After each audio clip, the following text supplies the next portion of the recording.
नमस्कार साथियों, स्वागत है आप सभी का आपके अपने ऑनलाइन इंस्टीट्यूट निशांत ज्ञान के यूट्यूब प्लेटफॉर्म पर। मैं नितिन उपाध्याय आप सभी का स्वागत करता हूं, अभिनंदन करता हूं आज के अपने इस वीडियो में। मित्रों, आप सभी लोग व्यक्तित्व के बारे में पढ़ रहे हैं कि मानव का व्यक्तित्व क्या होता है। मित्रों, सबसे पहले वीडियो में मैंने आपको बताया था कि मानव व्यक्तित्व क्या होता है, इसके कितने प्रकार होते हैं और मानव व्यक्तित्व की पहचान कैसे की जाती है। ठीक है, इसके बारे में मैंने बताया था। तो मानव व्यक्तित्व के मापन की विधियों से संबंधित एक वीडियो तो प्रॉपर बेसिक का था।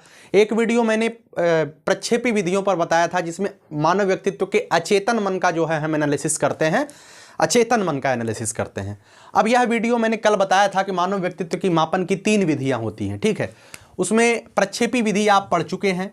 पहली विधि होती है आत्मनिष्ठ विधि, दूसरी विधि होती है वस्तुनिष्ठ विधि और तीसरी विधि होती है प्रक्षेपी विधि। मित्रों, आत्मनिष्ठ विधि किसे कहते हैं? ऐसी विधियां जिसमें एक पार्टिकुलर एक व्यक्ति के व्यक्तित्व का एनालिसिस किया जाता है, उसके व्यक्तित्व का मापन किया जाता है, उसे हम आत्मनिष्ठ विधि कहते हैं। वस्तुनिष्ठ विधि की बात करें मित्रों, इसमें जो है एक या एक से अधिक, ठीक है, एक तो होता ही नहीं है, 2 या 2 से अधिक व्यक्तियों के व्यक्तित्व का एनालिसिस किया जाता है। और प्रक्षेपी विधियों में आपने देखा है कि जब हम किसी व्यक्ति के जो है व्यक्तित्व का मापन जो है उसके स्वयं के द्वारा बताए गए कथनों पर ना करें, बल्कि किसी पदार्थ के माध्यम से करें, कोई चीज दे करके करें, तब एनालिसिस करें, उसे उसके अचेतन मन का एनालिसिस करें, उसे कहते हैं प्रक्षेपी विधियां। ठीक है, तो उम्मीद करता हूं प्रक्षेपी विधियां में जो मैंने कल बताया था, IBT, TAT, CAT, FWAT, ये सभी चीजें आप अच्छी तरीके से समझ पाए हैं। आज बेसिक सा एक वीडियो है, ईमानदारी से आप एक बार इसे आप नोट कर लीजिएगा, 100% आपको पूरी तरीके से समझ में आ जाएगा। आत्मनिष्ठ विधियां क्या होती है? इसमें जो है एक पार्टिकुलर एक व्यक्ति के व्यक्तित्व का अध्ययन किया जाता है। तो आत्मनिष्ठ विधियां कितने प्रकार की होती हैं? तो आत्मनिष्ठ विधियों के कुल 4 प्रकार बताए गए हैं।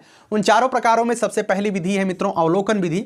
अवलोकन विधि से स्पष्ट है, अवलोकन का मतलब होता है ऑब्जर्वेशन। ठीक है, वीडियो को शुरू करने से पहले मैं आपसे एक रिक्वेस्ट करता हूं कि आप सभी लोग चैनल पर पहली बार आते हैं, सब्सक्राइब करिएगा और वीडियो पसंद आती है तो वीडियो को लाइक करिएगा और अपने मित्रों तक आप इसे शेयर कर सकते हैं। हम आपके लिए अगर दिन रात अहरनिश परिश्रम कर रहे हैं तो इसका मुझे जो है परिणाम मिलना चाहिए, और इसका परिणाम यही है कि आप सभी लोग वीडियो को ज़्यादा से ज़्यादा शेयर करें, ताकि हम आपके लिए और अधिक अच्छे तरीके से मेहनत कर पाएं। ठीक है मित्रों, अवलोकन विधि का मतलब होता है ऑब्जर्वेशन करना। ठीक है, जब हम किसी जब हम किसी व्यक्ति के कार्यों का एनालिसिस करते हैं, उसकी क्रियाओं का एनालिसिस करते हैं, वह व्यक्ति क्या कर रहा है, कैसे कैसे दिन भर में कार्यकलाप करता है, उसका एनालिसिस करने के बाद जब हम उसके व्यक्तित्व का मतलब कि एक प्रोपेगेंडा दे देते हैं, मतलब उसके व्यक्तित्व का परिणाम लिख करके दे देते हैं कि इसका व्यक्तित्व ऐसा है, अवलोकन करके। ठीक है, तो ऐसी विधियों को कहते हैं अवलोकन विधि। इसमें मैंने लिखा है, जब हम अपने इंद्रियों के माध्यम से किसी के व्यक्तित्व को जानने का प्रयास करते हैं। इंद्रियों का माध्यम का मतलब होता है, इंद्रियां कितनी होती है? आप सभी लोग जानते हैं इंद्रियां जो है 5 होती है, आंख, कान, नाक और त्वचा। ठीक है, इसे आप लिख लीजिएगा, इंद्रियां मतलब आंख, कान, नाक और त्वचा। इसके माध्यम से हम अगर किसी व्यक्ति के व्यक्तित्व का अवलोकन करते हैं, देख करके उसके बारे में जानने का प्रयास करते हैं, तो वह होती है अवलोकन विधियां। ठीक है, इस विधि को कहते हैं मित्रों, यह व्यवहार मापन की सबसे प्राचीन विधि है। व्यवहार जो है सबसे पहले इसी माध्यम से मापा जाता है, या व्यक्तित्व मापन की सबसे प्राचीन विधि कौन सी है? यही कहते हैं अवलोकन विधि। इसके माध्यम से मित्रों छोटे छोटे बालकों की क्रियाओं का अवलोकन करते हुए व्यक्तित्व का जानने का प्रयास किया जाता है। ठीक है, छोटे छोटे बच्चों पर इसका प्रयोग किया जाता है। इसका प्रयोग आप नीचे लिख लीजिएगा, मानसिक रोगियों पर भी किया जाता है। ठीक है, इसका प्रयोग पागल व्यक्तियों पर किया जाता है। ठीक है, ऐसा होता है। तो अवलोकन विधि, उम्मीद है कि आप समझ गए होंगे। अवलोकन विधि का प्रयोग अधिकांशतः छोटे बच्चों पर किया जाता है, क्योंकि छोटे बच्चों के अवलोकन के माध्यम से हम उसकी क्रियाओं का एनालिसिस कर लेते हैं, क्योंकि उसके अंदर इतना ज्ञान नहीं होता, वो अपने बारे में चीजें डिस्कस करे या वो ऐसे कोई कार्य करे जिससे आप उसके व्यक्तित्व का मापन कर पाएं। तो अवलोकन के माध्यम से उसके व्यक्तित्व का मापन करते हैं। अवलोकन विधि के बाद बात करते हैं मित्रों साक्षात्कार विधि। साक्षात्कार विधि बहुत स्पष्ट है, इसे इंटरव्यू मेथड कहते हैं, इसे मौखिक विधि बोलते हैं। ठीक है, तो इसमें कुछ बताने की आवश्यकता नहीं है। जब किसी व्यक्ति का साक्षात्कार आप लेते हैं, तो उसे साक्षात्कार में उसके व्यक्तित्व का आप पता जो है लगा लेते हैं, उससे प्रश्नों के माध्यम से। इसमें जो प्रश्न पूछे जाते हैं वह प्रश्न मौखिक पूछे जाते हैं, और वह जो अगला व्यक्ति उत्तर देता है वह भी मौखिक ही उत्तर देता है। तो साक्षात्कार विधि यही होती है, इंटरव्यू मेथड। इसमें कुछ बताने की आवश्यकता नहीं है। आगे बात करते हैं मित्रों जीवन इतिहास विधि। ठीक है, इसके प्रतिपादन पूछे जाते हैं, ध्यान रख लीजिएगा। इसके प्रतिपादक हैं टाइडमैन। कौन है? जीवन इतिहास विधि के टाइडमैन हैं। मित्रों, जीवन इतिहास विधि का मतलब क्या होता है, इसमें किसी व्यक्ति में अगर विलक्षणता पाई जाती है, किसी व्यक्ति में विलक्षणता आपको देखने को मिलती है, तभी जो है जीवन इतिहास विधि का प्रयोग करते हैं। इसके प्रतिपादन कौन है, टाइडमैन है। विलक्षणता आने का मतलब क्या होता है, जैसे कोई व्यक्ति अचानक से बहुत ज्यादा दिव्य शक्तियां उसके अंदर आ जाएं। जैसे वर्तमान के समय में आप सभी लोग अभी तो नहीं, अभी वर्तमान के समय में कौन चल रहे हैं, अभी वर्तमान के समय में बागेश्वर बाबा जो मतलब कि न्यूज में है इस समय ना, आप सभी लोग जानते हैं छतरपुर के बागेश्वर बाबा, बागेश्वर बालाजी वाले बाबा धीरेन्द्र शास्त्री जी, वो जो है न्यूज में चल रहे हैं। उनके अंदर जो है दिव्य शक्तियां हो, किसी के भविष्य को बता सकते हैं। ऐसा आप सभी लोग देख रहे होंगे, मैं भी जो देख रहा हूं वही बता रहा हूं। अब बताते कि नहीं बताते इस पर मैं टिप्पणी नहीं करूंगा।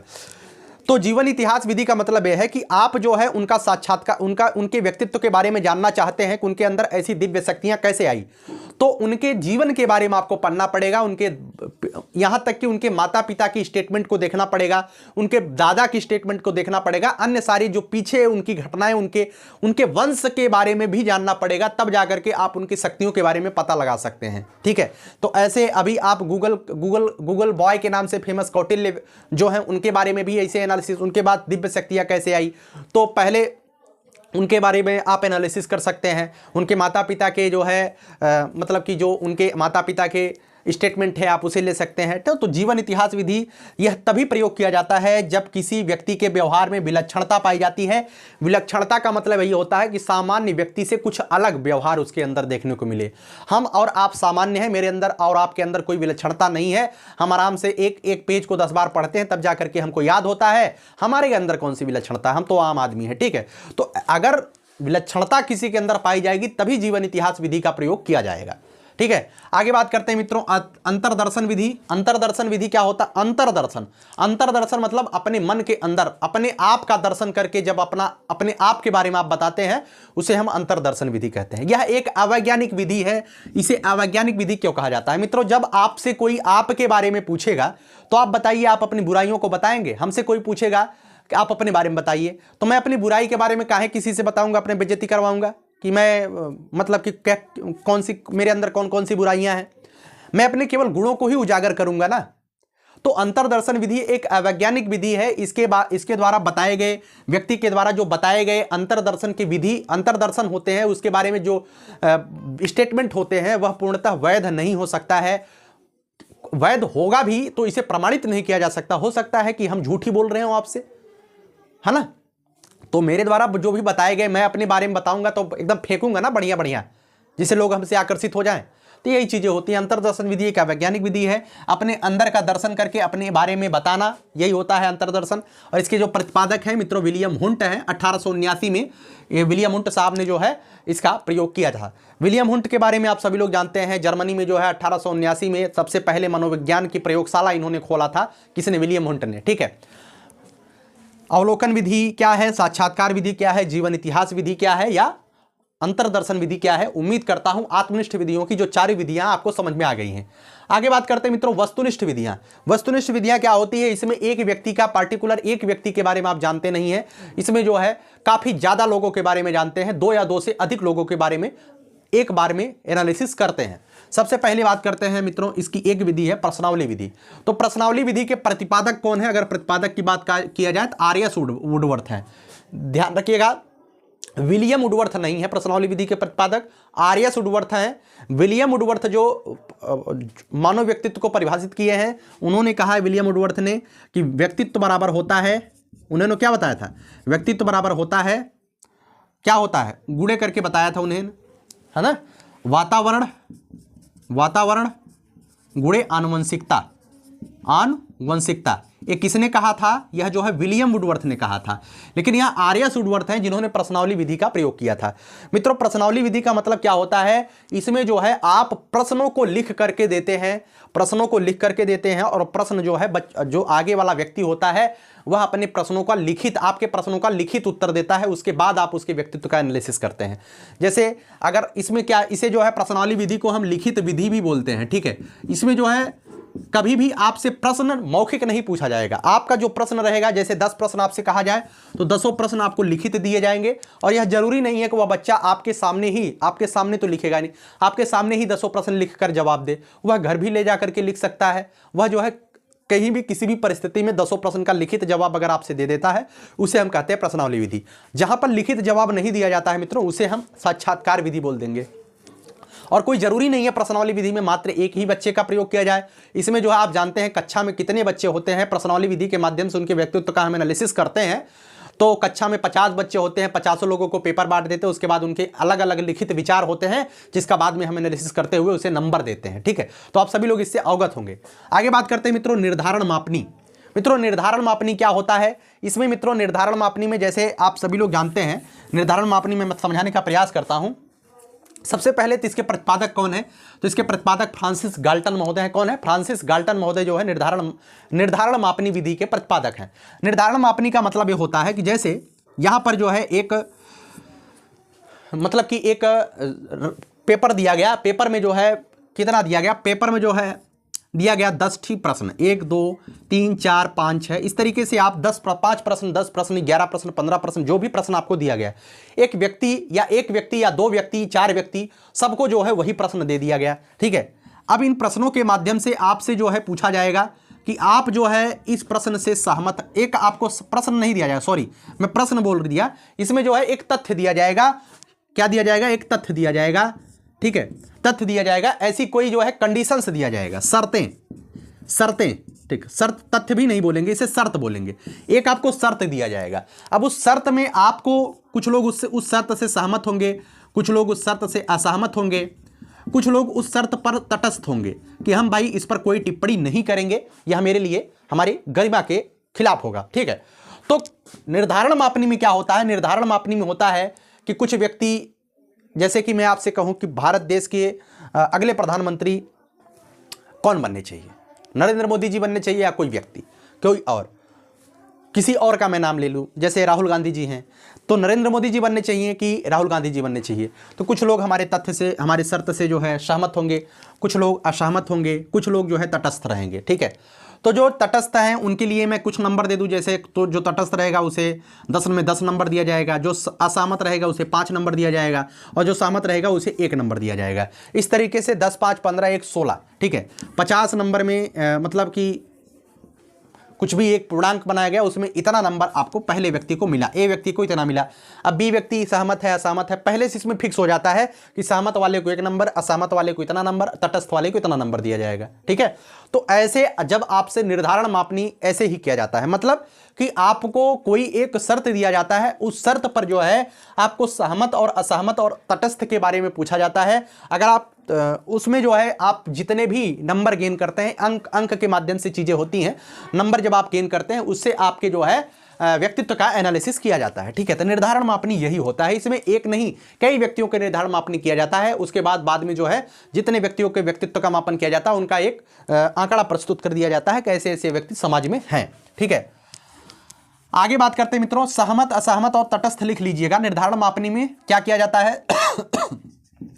सहमत, असहमत और तटस्थ होने की बात कही गई है। क्या बात कही गई? तटस्थ होने की बात कही गई है, और इसके माध्यम से, शर्तों के माध्यम से अंक प्रदान करके एनालिसिस किया जाता है। आगे बात करते हैं मित्रों क्रम निर्धारण मापनी। क्रम निर्धारण मापनी के जो प्रतिपादक हैं वो है लुईस थॉम्सन।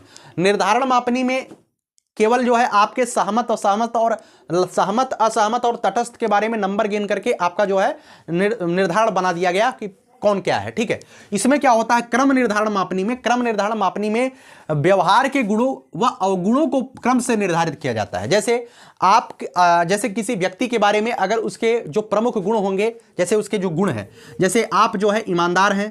ठीक है, आप ईमानदार हैं। ठीक है, उसके बाद आप ईमानदार होने के साथ साथ आप जो है कर्तव्यनिष्ठ हैं, आप जो है व्यवहारशील हैं। ठीक है, सबसे पहले आपके जो प्रमुख गुण है वो आपको लिख दिया गया। उसके बाद जो आपके अब धीरे धीरे कम वाले गुण शुरू होंगे। आप जो है थोड़ा सा खुशमिजाजी स्वभाव के हैं, थोड़ा ज़्यादा खुशमिजाजी हैं, थोड़ा आप क्रोधी टाइप के हैं, थोड़ा स्वभाव से कठोर टाइप के हैं। इस तरीके के जो, जैसे पहले आपका जो गुण रहेगा उसे लिखा जाएगा, उसके बाद जो छोटा थोड़ा सा उससे रहेगा, नीचे जो प्रमुख गुण होगा सबसे पहले आपके प्रमुख गुणों को लिखा जाएगा, उसके बाद आपके गुणों को लिखा जाएगा जो सामान्य गुण हैं, जो आपके सामान्य गुण हैं, उसके बाद आपके अवगुणों को लिखा जाएगा। ये जो है हर एक व्यक्ति पर ऐसा नहीं प्रयोग किया जाता है, लेकिन अगर क्रम निर्धारण मापनी होती है तो इसी तरीके से होता है। इसमें जो है व्यवहार के गुण व अवगुणों से क्रम का निर्धारण किया जाता है, ठीक है। तो यह एक व्यक्ति पर नहीं किया जाता है, कई व्यक्तियों पर किया जा सकता है। समझ में आया ना? चलिए आगे बात करते हैं मित्रों। सबसे ज़्यादा इसमें जो क्वेश्चन आता है उसमें क्वेश्चन यही आता है, प्रश्नावली विधि के जनक आर्या शूडवर्थ, निर्धारण मापनी फ्रांसिस गाल्टन, क्रम निर्धारण मापनी लुईस थर्सन, ठीक है। इस तरीके से आपसे क्वेश्चन पूछे जाते हैं। आगे बात करते हैं मित्रों समाज मितीय विधि। समाज मितीय विधि क्या होता है? इसके जो प्रतिपादक है जे.एल. मैरिनो है। कौन है? जे.एल. मैरिनो। जब किसी एक व्यक्ति के बारे में अगर उसके बारे में जानना हो तो हम उससे अगर डायरेक्ट उससे पूछते हैं तो अंतर्दर्शन विधि चला जाएगा। लेकिन अगर समाज के लोगों के किसी व्यक्ति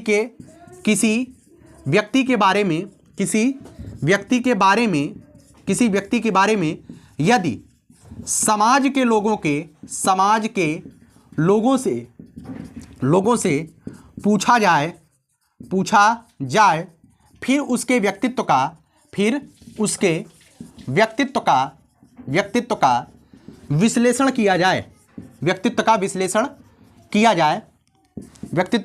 किया जाए उसे समाज मितीय विधि कहते हैं। क्या कहते हैं? समाज मितीय विधि। जैसे हमारे बारे में आप जानना चाहते हैं, हमसे डायरेक्टली आप पूछेंगे तो हम तो अपना केवल भौकाले बताएंगे।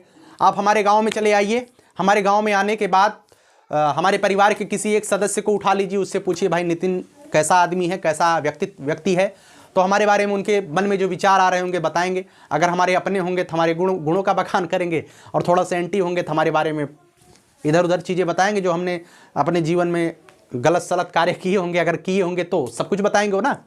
और किसी दूसरे व्यक्ति से पूछेंगे, 3-4 लोगों से पूछेंगे तो हमारे बारे में ज़रूरी नहीं है कि नितिन उपाध्याय के बारे में सभी की राय एक समान हो कि नितिन उपाध्याय बहुत सही आदमी है, सामाजिक आदमी है, लोगों के बीच आता जाता है, अच्छा कार्य कर रहा है, समाज को एक दिशा प्रदान करने का प्रयास कर रहा है। ज़रूरी नहीं है कि हर कोई ऐसा ही जवाब दे। कोई व्यक्ति ऐसा कहेगा, कोई व्यक्ति कहेगा यार बहुत ख़राब आदमी है, कोई बहुत घमंडी है, किसी का सुनता नहीं है, उससे बात करो तो अपने आप को 30 मार खा समझता है। कोई ऐसा बात करेगा। किसी से आप पूछेंगे वो कहेगा हाँ भैया थोड़ा सही है, लेकिन कभी कभी बहुत ज़्यादा क्रोधी स्वभाव का है ना, गाली वगैरह बकता है, इस तरीके से कोई कहेगा। बगल में कोई किसी और से पूछे हाँ भैया थोड़ा सही है, लेकिन बहुत ज़्यादा शर्मिला स्वभाव का है ना। इस तरीके के 4 लोगों ने 4 तरीके के बारे में हमारे बारे में बताया। तो जब आप एनालिसिस करेंगे तो उनके एनालिसिस करने के बाद जब बहुमत से आंकड़ा निकाल लेंगे कि ज़्यादा से ज़्यादा लोग हमें जो है सही कह रहे हैं। जैसे हमारे चैनल पर जो है 55,000 सब्सक्राइबर हैं, ज़्यादा से ज़्यादा लोग अगर हमारा सपोर्ट कर रहे हैं तो निश्चित तौर पे हम बेहतर हैं, मानेंगे। क्योंकि अगर हम बेहतर कार्य कर रहे हैं तो ज़्यादा से ज़्यादा लोग हमारा सपोर्ट करेंगे। हमारा बुराई करने वाले लोगों की संख्या कम रहेगी, लेकिन बुराई करने वाले लोगों की संख्या रहनी चाहिए, ठीक है, वो अलग बात होती है। लेकिन बस उम्मीद है समझ पाएंगे क्या ज़रूरत है भाई, इसमें ज़्यादा बताने की ज़रूरत नहीं है। समाज मितीय विधि क्या होती है, बाद में जो है एनालिसिस करते हैं, बहुमत से जो है निकालते हैं कि भाई यह आदमी सही है या गलत है, ठीक। अगर बहुत हमारे गाँव में चले आइए, हज़ारों लोग बोल दिए कि भाई एक बहुत ख़राब आदमी है, घटिया आदमी है, ख़त्म है, तो 10 में से 8 लोग बोल दिए खत्म है, 2 लोग कह दिए बहुत बढ़िया आदमी है यार, सबका सुनता है, सबका सेवा करता है, कोई किसी इसके पास पहुंच जाए तो इसका सहयोग करता है। तो ऐसी चीज़ें 2 लोग केवल बता रहे, हो सकता है दोनों लोग मेरे अपने हो, मेरे आदमी हो, है ना। तो बहुमत से आंकड़ा निकालते हैं इसमें, ठीक है, समाज मितीय में। उम्मीद करता हूं चीज़ें आप समझ पाए हैं। प्रक्षेपी विधि मैंने कल ही पढ़ा दिया था। तो मानव व्यक्तित्व के मापन की विधि है। वैसे यूपी टेट में बहुत ज़्यादा ये पूछा नहीं गया है, लेकिन यूपी टेट में आ सकता है। मैं सीडीपी पढ़ा रहा हूं तो निश्चित तौर पे सारी चीज़ें मैं लेकर चलने का प्रयास कर रहा हूं। वैसे यूपी टेट में आता नहीं है, रीट का चैप्टर है। राजस्थान के टीचर एलिजिबिलिटी टेस्ट में बहुत ज़्यादा पूछा जाता है, लेकिन कभी कभार ऐसे क्वेश्चन बन जाते हैं। तो इस वजह से मैं नोट, अगर आप नोट्स बुक बना रहे हैं तो आप उसमें नोट कर लीजिएगा, ऐसे भी क्वेश्चन आते रहते हैं, ठीक है। तो उम्मीद है कैसी लगी वीडियो कमेंट बॉक्स में ज़रूर बताइएगा। मैं लगातार प्रयास कर रहा हूं आपके लिए बेहतर करने का। आप भी जो है थोड़ा सा हमारा सपोर्ट करिए, वीडियो को ज़्यादा से ज़्यादा शेयर करिए और वीडियो को लाइक ज़रूर कर दिया करिए यार। मैं बहुत बार कहता हूं, बीच बीच में तो कहता नहीं हूं कि लाइक कर दिया करिए, लेकिन आप लाइक करेंगे तभी वीडियो की इंगेजिंग बनेगी। कम से कम 2-4 हज़ार लोग तो देखे भाई, मेहनत करता हूं आपके लिए, है ना। अगर इतना कर रहा हूं तो इतना तो आपको करना फर्जी है। हमारा जो भी है बेहतर करने का प्रयास है, आप लोगों का सपोर्ट रहेगा। तो जैसे मैं अभी सीडीपी पढ़ा रहा हूँ, सीडीपी कंप्लीट होने के बाद आपका पूरा ईवीएस फ्री दे दूंगा। उसके बाद जो है गणित, आप गणित के लेकर के बहुत ज़्यादा टेंशन में है, यकीन मानिए गणित विषय को मैं बहुत आसान कर दूंगा। मेरे पास अभी फ़िलहाल व्यवस्था नहीं हो पा रही है, हो जाएगी धीरे धीरे, कोशिश कर रहा हूँ। मैं अगर इंटरेक्टिव पैनल नहीं ला पाता हूँ तो जो वैकम होता है और लैपटॉप के माध्यम से मैं आपको 1-2 क्लासेज एक्स्ट्रा देने का प्रयास करूंगा। जैसे व्हाइट बोर्ड पर होता है तो दिन भर में 1 क्लास दे पाता हूं, क्योंकि व्हाइट बोर्ड पर क्या है, व्हाइट बोर्ड पर हमें खड़ा होना पड़ता है, ट्राइपॉड लगाना पड़ता है, सेट करना पड़ता है कैमरा, उसके बाद हम बोलते हैं, फिर एडिटिंग करते हैं, फिर अपलोड करते हैं, ऐसा होता है। और उसमें क्या होगा, उसमें बस खोला और डायरेक्ट जो है क्वेश्चन लगा करके पढ़ाना स्टार्ट कर दिया, ठीक है। तो अभी अगर इंटरेक्टिव पैनल नहीं होता है तो उस पर मैं आपको जरूर पढ़ाऊंगा, जिससे आपके गणित भी कंप्लीट हो जाए। उसके बाद आपकी हिंदी वगैरह के क्वेश्चंस वगैरह टाइप करवा करके मैं आपको देने का प्रयास करूंगा। एक मजबूत तैयारी आपको जो है निशांत ज्ञान पर देखने को मिलेगी। भरोसा रखिए हमारे ऊपर, आपका भाई हूँ, हाँ, आपके हित के लिए ही काम कर रहा हूँ, निश्चित तौर पर आपका हित हो भी रहा है। और बाकी आज सुबह मैंने एक पोस्ट किया था कम्युनिटी पर, एक बच्चे ने हमसे बोला कि भैया मैं तो वहाँ से पढ़ूंगा, आप थोड़ा सा मतलब कि गड़बड़ पढ़ाते हैं। तो मुझे बताने की आवश्यकता नहीं भाई, मैं गड़बड़ पढ़ाता हूँ या सही पढ़ाता हूँ। जो मेरे अपने हैं, जो मुझे चाहते हैं, जिन्हें मेरा लैंग्वेज पसंद आ रही है, वो पढ़ेंगे हमसे। आप बता क्यों रहे हैं कि भाई मैं आपसे नहीं पढ़ूंगा? नहीं पढ़ेंगे तो हम कहा आपको पकड़ रहे हैं, कहा घर हमसे खींच रहे हैं? नहीं, चलो पढ़ो भाई, पढ़ेंगे तो अच्छी बात है, नहीं पढ़ेंगे तो हमारा ये शौक भी है। मैं पहले ही बता रहा हूँ, हमारा ये शौक भी है। 2 बच्चा देखे, 4 बच्चा देखे, 10 बच्चा देखे, तब भी हम पढ़ाएंगे। मैं यूट्यूब चैनल की शुरुआत किया था, यकीन नहीं मानेंगे, 170 वीडियो 180 वीडियो डाल चुका था, मात्र 170 सब्सक्राइबर थे उस समय। 170 वीडियो 170 सब्सक्राइबर। इतनी ईमानदारी से मैं प्रयास करता हूं, ये क्योंकि मेरा शौक है बोलना, और यूट्यूब पर तो बहुत बड़ा शौक था बोलने के लिए, और शायद ठीक ठाक तरीके से सक्सेस धीरे धीरे मिलेगी, है ना। आपके कहने से जो है मैं रुकने वाला नहीं हूं, क्योंकि हमारे अपने जो है हमारे सपोर्ट में हैं, तो मुझे कोई आपके डर नहीं है ना। आप मुझे कुछ भी कहें, मैं लगातार अपने कार्य में लगा रहूंगा, दृढ़ संकल्पित हूं अपने लोगों को मंजिल तक पहुंचाने के लिए। आखिरी लाइन बोलूंगा, यही जज्बा रहा तो मुश्किलों का हल भी निकलेगा, जमी बंजर हुई तो क्या वही से जल भी निकलेगा। न हो मायूस न घबराई अंधेरे से मेरे साथी, इन्हीं रातों के दामन से सुनहरा कल भी निकलेगा। निश्चित तौर पे आप भी अध्यापक बनेंगे। बहुत बहुत धन्यवाद। जय हिंद, जय भारत।